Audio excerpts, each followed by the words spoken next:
Hey guys, I'm Yan. And I'm Ivy. And we are the Double I. Today we're here at Ngara Girls to interview the CEO of Affective Foundation, who is Mr. Ndung'u. He is a mentor and an influential person in today's society. Welcome to the show.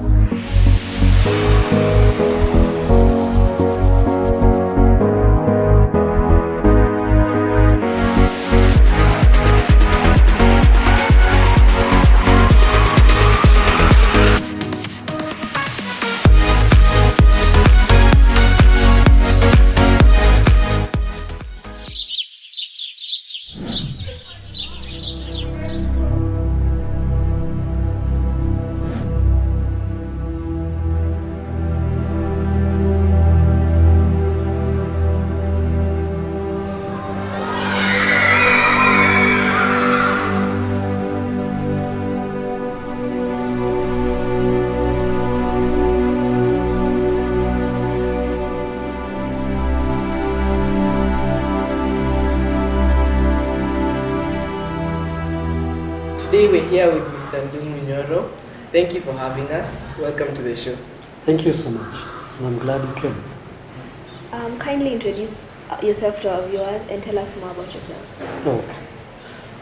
Hello viewers. My name is Ndung'u Nyoro. Ndung'u Nyoro is the team leader and founder of Affective Foundation. And perhaps somebody would want to ask, what is Affective Foundation?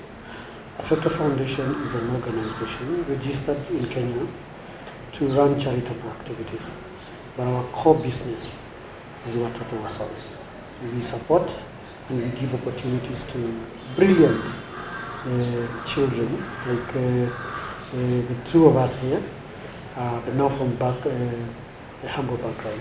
We give them a chance to acquire education. So that is the only business we have at Affective Foundation. Okay. What inspired you to start the Affective Foundation? I wouldn't say that I had desires or big dreams of starting this program, but I happened to join a bank, or rather I was requested by a bank to assist them in identifying the needy students to the India Scholarship Program. And I think it's through that experience I got to meet very many needy children. And when it was the time to decide who to pick, it was too hard for us to decide. So we were able to pick some, and others were at the risk of missing out. And that is where I decided, why don't you also try using the Ndung'u platform. And by God's grace, people came in. We started with one, we went to two, and it's been almost 6 years now. And we have more than 50 who are in campus in different universities across the country. And then we have 114 actively in high school, also in different parts of the country. So that belief in starting with one, we are already now past 170 students in our program. When you pick a needy kid, Yes. do you take the child to the school which they were called to? Mm-hmm. That's in high school? Mm-hmm. Or do you pick a school for them? Like I said, most of our students, they are brilliant, young people. Brilliant in the sense that they have qualified to be in very, very good schools, well-respected schools. But because they come from very humble backgrounds, they are at the risk of missing out. And what we believe as Affective Foundation, because you worked so hard to earn that slot, so it's only fair for us to give you an opportunity to go where you desired to go. So if you get a chance to go to Alliance Girls, we cannot take you to a different school. We will take you right where your calling letter is asking you to go. After being able to help a needy case, how does that make you feel? I would say I have discovered my purpose in life, because there is no greater feeling than seeing somebody that was at the verge of losing hope, where now they are at a point where they have, they are rediscovering themselves. They are getting better and better, and they are seeing the reality of achieving their dreams. So I think it's the best moment of my life. I get a very good sleep when every time we get one more student, back to school. It's my best moment. Okay. As you said, you work have a number of children who come to you for help. What which criteria do you use to pick the ones who you will sponsor? That's a good question. For us, it's straightforward criteria because we go for those students who are not able to report to school when others are already in school. So if we come and we find Ivy or we find Ian, but long after your classmates reported to school, a month later, 2 months later, a whole term later, or a year later, you're still in the village, you are our candidate. So for us, it's the need. You have the desire to go to school, but again, the need is too huge for you to handle. So those left out are the ones we take to school. Considering that these are young people who may need mentorship, in our search we heard that you have mentorship programs. What professionals do you usually engage for these mentorship programs? First of all, let me say, mentorship is key. At the age, the current young people, they got lots and lots of influence from different quarters.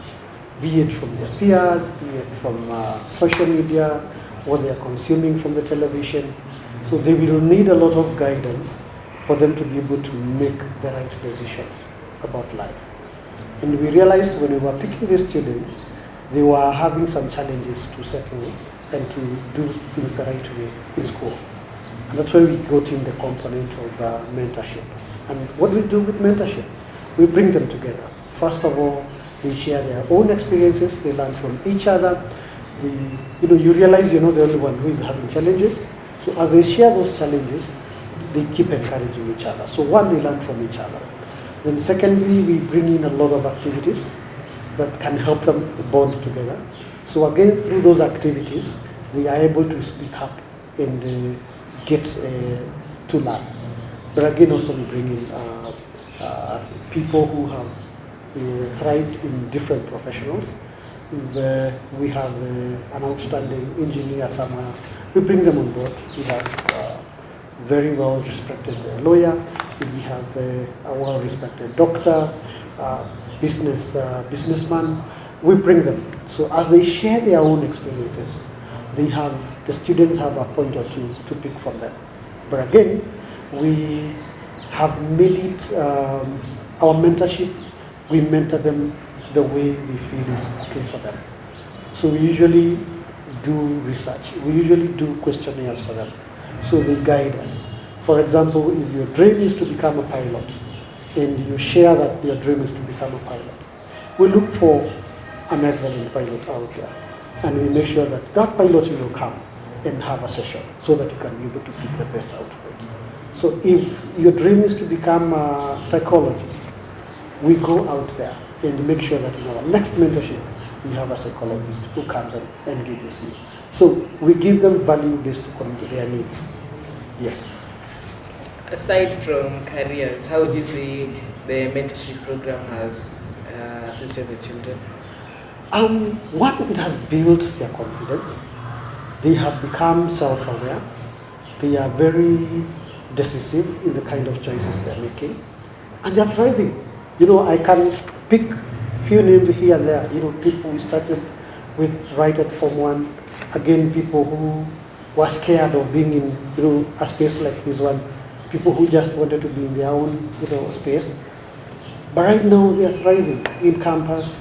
Some of them are thriving very well they've started some other side jobs to sustain themselves in campus. So basically what I have seen with our mentorship is that I have seen a totally new person. You have discovered yourself in the way that we couldn't even help you discover. Yes. Okay, as the founder of Affecto, what do you hope to achieve in the future? I believe that we will be able to have an ethical society. So we are training and we are equipping our young people. One, to know that it's still possible to thrive, still possible to make it in life the ethical way. So I still feel like we have that deficiency in our current setup, and we are hoping that as we continue equipping our students, we will be able to have made it right with one or two who will help drive the society in the right way. But most importantly, we want an empowered community, we want an empowered society, we want a people that can start changing the narrative, not just of themselves, but a narrative of their own families, a narrative of their own communities, and perhaps a narrative of our own country. A people that will help us move in the right direction. So the children you sponsor, especially from 1 to Form 4, some of them do very well, but some might encounter some challenges along the way. How do you assist them with the challenges? That's where mentorship comes in. Because like I said, you have become self. Yeah? You know the opportunities that are lying outside there. You know when and how to take advantage of such opportunities. And we make it very, very clear that this space, that Form 1 to Form 4, it's like an incubation phase. So what you need to do is that you start discovering opportunities. And what happens is that by the time they are clearing Form 4, they know either you will go that direction of looking for scholarships, or there are other things that you can do on the side to keep supporting you as you push for your long-term goal. We have within our program people who are earning. Like there are some things you can do on the side and you start earning your income. You can be a photographer, you can be a graphic designer, you can be a motivational speaker. Some small skills that you learn along the way and make you support yourself to achieve your bigger goal. So these are things that we start as early as when they're in Form 1. And gradually they are there. I have seen the fruits of us encouraging them to become better and better in those other activities. Okay, you're doing a very good job. Thank you. What support would you like our viewers to give you to continue this good cause? Thank you. Of course, I should have mentioned that the whole funding of our program is supported by our online community. People who have seen us, who have understood what we do, and they come in now as partners. So I would love to see more partners coming on board. Partners in terms of supporting us take someone to school, but another one may not have the finances, but the space you are in, you can become a mentor. So you can come in and become a mentor. If still that is not possible, you can be a prayer partner, because we believe prayer works. Thank you. Our viewers have heard your requests, and we hope that they'll make an effort to reach out to you. But on another note, me and my sister have an offer for you. My brother and I, we have an interest in the mental health for teens, and through our networks and partnerships, we could provide psychosocial support to some of the children who may need it. Yeah. So that's a brilliant one. It's something that we really need in our program. And if this can help us go that direction, I'll be more than honored to partner with you. Yeah. Thank you. Thank you. Thank you. I'm really, really happy. I am used to sitting where you are seated, but today I found myself in a space where I'm supposed to give out my views, and I'm very happy. And karibu sana. And when you have time, also come and interact with our students. Perhaps to get an experience of what exactly we do. Okay. Thank you. Thank you. Thank you. Asante sana. Good. God bless you. Asante. Na watoto wa Mungu wafanye nini? Watoto wasome. Watoto wa Mungu wafanye nini? So, Exactly. Thank you.